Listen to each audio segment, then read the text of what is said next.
Selamat pagi teman-teman dan juga ibu dosen yang saya sayangi. Saya harap ibu dosen dan teman-teman sekalian dalam keadaan sehat selama pandemi COVID-19 yang beredar belakangan ini.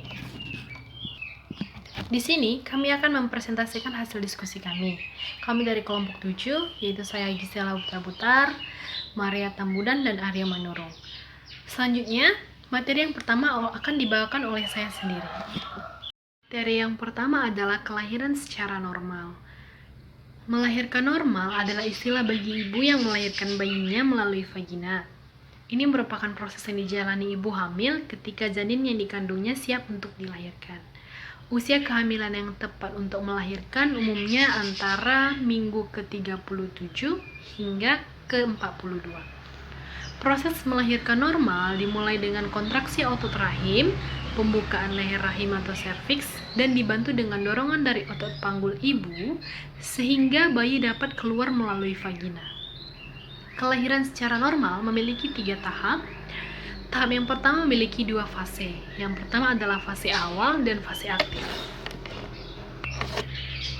Pada fase awal akan terjadi leher rahim yang menipis dan mulai membuka. Ibu akan merasakan kontraksi ringan yang berlangsung selama 30-90 detik. Semakin lama, kontraksi akan semakin teratur, misalnya setiap 5 menit. Seiring berjalannya waktu, leher rahim akan mulai terbuka sedikit demi sedikit. Biasanya ada lendir yang bercampur darah keluar dari vagina. Fase awal berakhir ketika pembukaan leher rahim mencapai 4-6 waktu yang diperlukan untuk mencapai pembukaan tersebut berbeda-beda pada setiap orang. Jika ini kehamilan pertama si ibu, fase ini pada umumnya akan memakan waktu 6-12 jam. Namun jika sebelumnya si ibu sudah pernah melahirkan, biasanya fase ini akan berlangsung dengan cepat. Setelah melewati fase awal, ibu hamil akan memasuki fase aktif dalam proses persalinan. Tanda-tanda fase aktif ini diantaranya, leher rahim akan melebar dengan lebih cepat. Pembukaan leher rahim pada fase ini mencapai 6-9 kontraksi. Yang datang pun akan lebih kuat, lebih lama, dan lebih sering. Rasa tidak nyaman mulai dirasakan pada fase ini. Si ibu bisa merasakan kram kaki, tekanan pada punggung, dan mungkin merasa mual. Jika belum, pecah air ketuban akan terjadi pada fase ini. Apabila si ibu masih di rumah pada fase ini, maka inilah waktunya yang tepat untuk bergegas ke rumah bersalin atau rumah sakit. Intensitas rasa sakit yang dialami pada tahapan ini akan meningkat. Jika tidak kuat menahannya, maka minta perda rasa sakit atau suntik bius.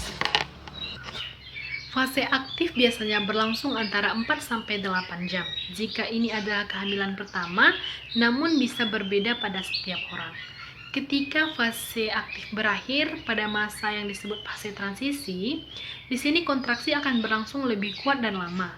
Karena bayi sudah turun ke jalan lahir. Pada saat ini, ibu mungkin merasa kelelahan, takut, atau semakin cemas. Pada saat ini, ibu yang melahirkan membutuhkan pendamping. Meski demikian, ada pula beberapa yang terganggu apabila pendamping yang berusaha menolong. Fase transisi akan lebih panjang jika ini adalah proses persalinan normal pertama si ibu. Tahap yang kedua, tahapan ini disebut sebagai proses mendorong bayi agar keluar dari tubuh. Pada tahap ini pembukaan leher rahim sudah penuh, yaitu sebesar 10 cm. Pada tahapan inilah semua tenaga harus dikerahkan. Kondisi yang dialami pada tahapan ini adalah ibu tidak lagi merasakan kontraksi seperti pada fase aktif. Jarak datangnya kontraksi tidak begitu dekat sehingga ibu memiliki lebih banyak waktu untuk beristirahat sebelum muncul kontraksi berikutnya. Secara perlahan-lahan, posisi bayi akan turun ke jalan lahir. Disarankan untuk bersabar saat menunggu bayi turun dan tidak perlu tergesa-gesa dan sengaja mengejar agar bayi cepat keluar. Jika bayi sudah berada di pintu bawah panggul, rasa ingin mengejar akan hadir dengan sendirinya. Namun jika bayi masih jauh dari pintu bawah panggul, biasanya ibu tidak akan merasakan sensasi ingin mengejar. Setelah beberapa saat akan terlihat tonjolan pada jaringan antara vagina dan anus ketika mendorong. Tak lama, kulit kepala bayi akan terlihat. Saat ini, rasa ingin mendorong akan terasa lebih kuat. Tekanan kepala bayi akan terasa lebih intens, yang kemungkinan akan diiringi oleh rasa nyeri yang kuat akibat meregangnya jaringan pada jalan lahir. Semakin ibu mengejan, kepala bayi akan semakin terdorong keluar. Ikuti petunjuk dari penolong agar proses ini berjalan dengan lancar. Dengan dorongan yang baik, kepala bayi akan keluar hingga seluruhnya. Setelah keluar, kepala bayi akan menyamping karena bahunya mulai berputar untuk bersiap-siap keluar dari jalan lahir. Dengan dorongan, bahunya akan keluar, kemudian disusul oleh tubuh. Mulut dan hidung si kecil akan dibersihkan agar mudah bernapas. Sesampai di dunia, bayi akan berlumuran lendir darah. Ini akan dikeringkan menggunakan handuk steril oleh bidan. Bayi akan dibungkus agar selalu dalam keadaan hangat. Setelah lahir, bidan ataupun dokter akan menjepit tali pusar dan mengguntingnya. Yang ketiga, inilah proses selanjutnya yang akan dialami. Ibu masih harus menunggu hingga plasenta keluar dari rahim. Biasanya plasenta akan keluar dalam waktu 5-10 menit setelah bayi lahir. Namun ada juga yang baru keluar setelah setengah hingga 1 jam. Tahapan ini biasanya digunakan untuk memberikan inisiasi menyusui dini atau IMD kepada si bayi. Setelah plasenta lahir, penolong persalinan akan menjahit luka robekan jalan lahir. Sebelum jalan lahir dijahit, ibu akan diberikan suntikan obat bius lokal untuk mengurangi nyeri. Bagi yang baru pertama kali melahirkan, biasanya proses melahirkan secara keseluruhan memakan waktu 10-20 jam.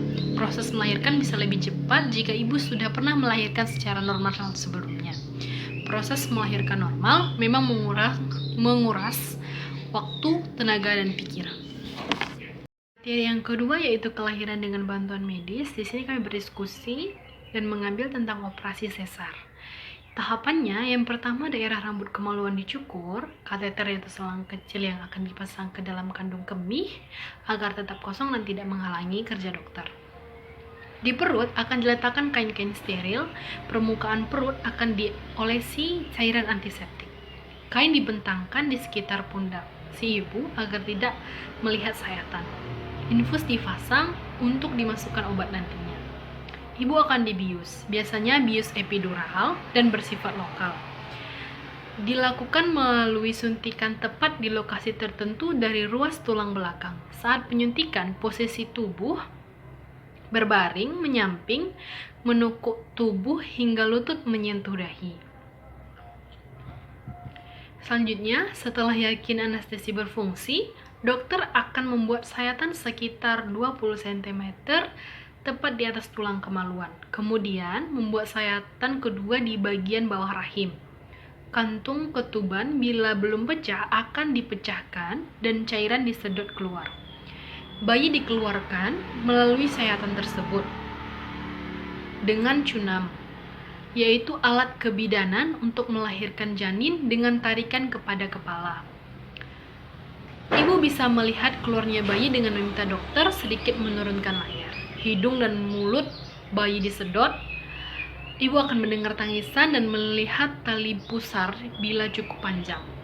Tali pusar itu akan dijepit dan digunting. Setelah itu, bayi diletakkan di dada ibu untuk melakukan inisiasi menyusui dini atau IMD. Dokter mengeluarkan plasenta, sisa darah dan sisa selaput ketuban, dinding selaput lendir rahim, dan lemak dari badan bayi di rahim dan sayatan kembali dijahit. Oksitosin disuntikan ke dalam otot atau lewat botol infus untuk membantu kontraksi rahim agar pendarahan terkendali. Antibiotik pun diberikan melalui intravena untuk mengurangi infeksi. Dokter akan memberikan obat penghilang rasa nyeri sesuai dosis sehingga ibu bisa beristirahat. Obat tersebut tidak akan masuk ke dalam kolostrum sehingga aman bagi ibu menyusui. Ibu bisa langsung menyusui. Jika tidak ada masalah, 4-5 hari berikutnya, ibu sudah diizinkan pulang ke rumah. Materi selanjutnya akan dibacakan oleh Maria Tambunan. Baiklah, saya akan melanjutkan presentasi dari kelompok kami mengenai komplikasi kelahiran. Komplikasi kelahiran ada 7, yaitu pertama, persalinan tidak mengalami kemajuan. Apabila pembukaan tidak kunjung terjadi dalam waktu yang sangat lama, maka dapat dikatakan persalinan tersebut tidak mengalami kemajuan atau berjalan lambat. Seorang ibu yang baru pertama sekali melahirkan akan memerlukan waktu melahirkan selama lebih dari 20 jam. Tetapi seorang ibu yang sudah pernah melahirkan sebelumnya dan persalinan tersebut tidak mengalami kemajuan, maka akan memerlukan proses persalinan selama lebih dari 14 jam. Faktor-faktor yang mempengaruhinya yaitu yang pertama pelebaran serviks yang lambat, ukuran bayi yang terlalu besar, ukuran panggul ibu yang terlalu kecil, dan penggunaan obat-obatan pereda nyeri yang dikonsumsi oleh ibu. Biasanya dokter akan menyarankan ibu untuk berolahraga. Yang kedua, gawak janin. Gawak janin adalah ketika janin tampak mengalami beberapa kesulitan dan dapat membahayakan nyawa ibu maupun janin tersebut. Gawak janin terjadi karena yang pertama, kekurangan oksigen, kadar cairan ketuban yang menurun, detak jantung yang tidak normal. Jika terjadi gawak janin, maka dokter akan menyuruh ibu untuk mengubah posisi, menambah cairan tubuh, atau diberikan transfusi cairan ke dalam tubuh ibu. Ketiga, kompresi tali pusar. Dalam proses persalinan, tanpa sengaja tali pusar terlilit ke leher bayi dan mengakibatkan sebuah tekanan. Penekanan tersebut dapat mengakibatkan penurunan aliran darah ke bayi, sehingga detak jantungnya pun akan melambat.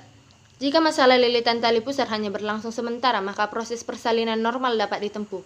Tetapi jika berlangsung lama dan membahayakan nyawa si bayi, maka yang harus dilakukan adalah operasi sesar. Yang keempat, prolaps tali pusar.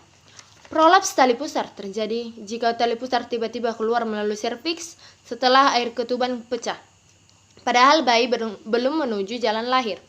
Kejadian ini sangat membutuhkan perhatian dan tindakan yang cepat, karena aliran darah melalui tali pusar mungkin terhenti dan kemudian bisa menyebabkan gawat janin. Yang kelima, posisi bayi tidak normal.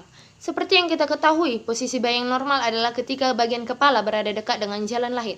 Tetapi pada masalah ini, yang dekat dengan jalan lahir adalah kaki atau bokong bayi. Untuk mengatasi masalah ini, yang mungkin dilakukan adalah mengubah posisi bayi secara manual atau menggunakan forceps untuk memfasilitasi persalinan. Episiotomi atau operasi sesar juga mungkin diperlukan. 6. Embroli cairan ketuban. Embroli cairan ketuban adalah komplikasi yang sangat serius. Karena embroli terjadi jika cairan ketuban memasuki aliran darah dan menuju paru-paru ibu. Kejadian ini dapat mengakibatkan peningkatan denyut jantung, jantung berhenti atau bahkan kematian. Yang ketujuh dan yang terakhir yaitu distosia bahu. Pada kondisi ini, bayi sebenarnya sudah dalam posisi yang benar, yaitu kepala berada dekat dengan jalan lahir, tetapi bahu bayi tersangkut. Dokter akan mencoba mengeluarkan bayi dengan beberapa cara, seperti memberikan tekanan kepada perut ibu, melakukan episiotomi untuk memungkinkan bahu bayi dapat keluar.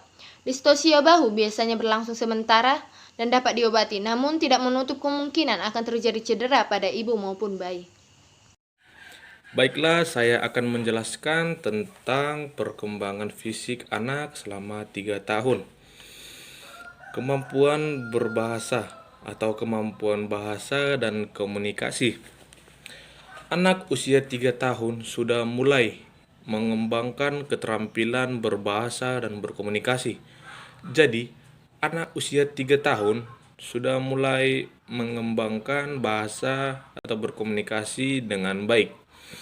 Seperti 1. Mengikuti 2-3 perintah. Misalnya, ayo adik, pakai piyama lalu gosok gigi.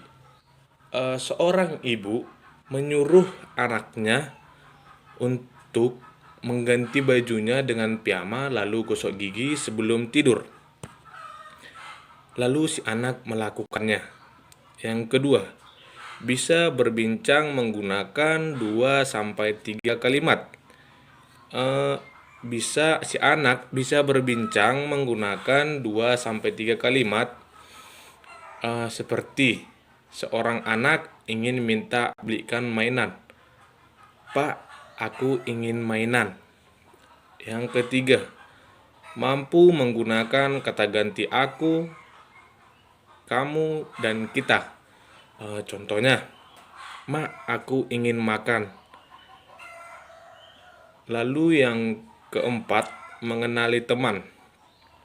Mengenali teman ini seperti seorang anak sudah kenal dengan teman dekatnya, atau teman yang sering bermain sama dia. Lalu yang kelima, menyebutkan nama, usia, dan jenis kelamin. Menyebut si anak sudah tahu menyebutkan nama dia jika ditanya seseorang. Contohnya seseorang menanyakan siapa namamu, berapa usiamu, lalu si anak menjawab. Lalu yang keenam, mampu berbicara dengan jelas menggunakan 3 sampai 4 kata. Mampu berbicara dengan jelas menggunakan 3 sampai 4 kata. Jadi, si anak tersebut sudah mampu berbicara menggunakan 3 sampai 4 kata. Lalu yang kedua, keterampilan fisik dan monitorik. Dari keterampilan fisik dan monitorik dapat dilihat perkembangan anak di usia 3 tahun menunjukkan kemampuannya. Seperti satu, bisa berjalan dengan baik. Si anak bisa berjalan dengan baik. Yang kedua, mampu menaiki tangga atau jalan di lantai. Si anak sudah bisa berjalan di lantai dengan baik, lalu naik turun tangga. Lalu yang ketiga, bisa melompat dengan satu kaki. Saking gembiranya si anak, lalu dia bisa melompatkan dirinya dengan satu kaki. Yang keempat, bisa naik turun tangga dengan satu kaki setiap langkah. Si anak bisa naik turun tangga dengan satu kaki. Dia ada rasa penasaran, dia pengen mencoba meskipun dalam pengawasan orang tua. Lalu ketiga, keterampilan sosial dan emosional. Dari segi keterampilan sosial dan emosional, orang tua sudah sepatutnya lebih jeli dalam mengamati perkembangan anak usia 3 tahun. Mereka umumnya bisa melakukan. Jadi, dalam keterampilan sosial dan emosional ini, orang tua bisa lebih waspada kepada anak tersebut karena anak tersebut sudah dapat melakukan hal-hal yang mereka ingin ketahui atau hal-hal yang mereka ingin coba gitu. Seperti menirukan apa yang dilakukan oleh orang dewasa. Menirukan apa yang dilakukan orang dewasa atau temannya. Si anak tersebut bisa menirukan apa yang dia dengar atau apa yang dia lihat dari temannya atau dari orang dewasa. Yang kedua, bersikap mandiri atau tidak menangis saat ditinggal ibunya. Si anak ini tersebut sudah bersikap mandiri jika ibunya pergi, dia sudah mau ditinggal. Yang ketiga, bisa berpakaian tanpa bantuan. Si anak sudah bisa berpakaian tanpa bantuan dari orang tua. Yang keempat, suka membantu rumah tangga.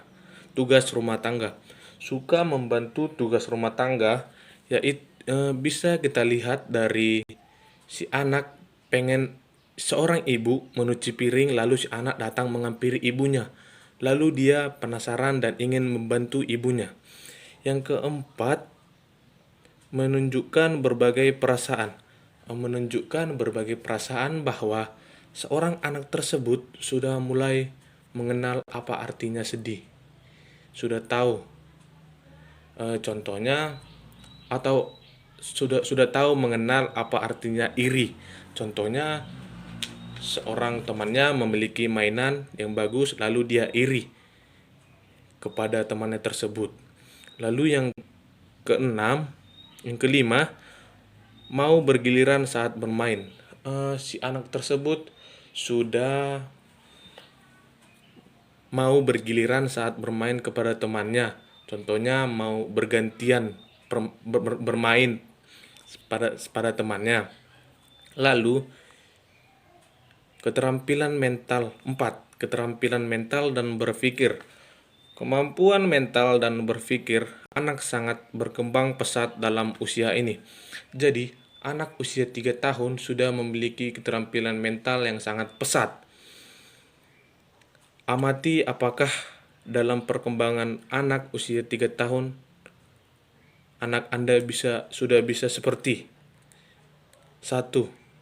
Membuat lingkaran. Jadi, Seorang anak berusia 3 tahun umumnya atau sepatutnya sudah bisa membuat lingkaran.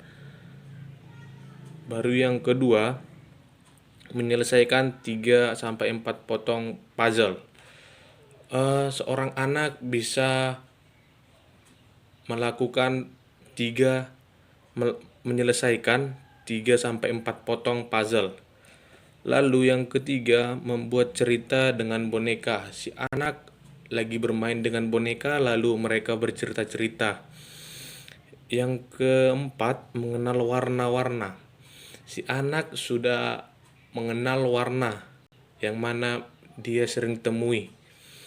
Meskipun salah bilang tetapi dia tahu itu warnanya. Lalu yang kelima, memutar gagang pintu. Si anak sudah bisa memutar gagang pintu yang seperti dia mau masuk ke rumah lalu dia membuka pintunya sendiri. Yang keenam, menumpuk 6 blok. Menumpuk 6 blok. Si anak sudah bisa melakukan tugas yang diberikan oleh orang tuanya. Lalu yang ketujuh, membuka halaman buku per lembar. Si anak tersebut sudah bisa membuka-buka buku membuka-buka halaman buku pada per lembarnya. Lalu yang ke-8, menggunakan tombol, tuas atau mainan yang bergerak. Si anak sudah mulai memencet tombol atau tuas. Contohnya si anak ingin menghidupkan TV lalu dia memencet tombol on. Atau si anak ingin menggunakan HP lalu dia memencet tombol. Sekianlah hasil dari presentasi kami. Terima kasih. Baiklah, kesimpulan dari hasil diskusi kami yaitu persalinan merupakan proses alami yang akan berlangsung dengan sendirinya, tetapi persalinan pada manusia bisa saja setiap saat mengancam dan membahayakan ibu maupun janin. Sehingga persalinan memerlukan pengawasan, pertolongan, dan pelayanan dengan fasilitas yang memadai. Persalinan dibagi menjadi 3 tahap penting dan kemungkinan penyulit dapat terjadi pada setiap tahap tersebut. Terima kasih.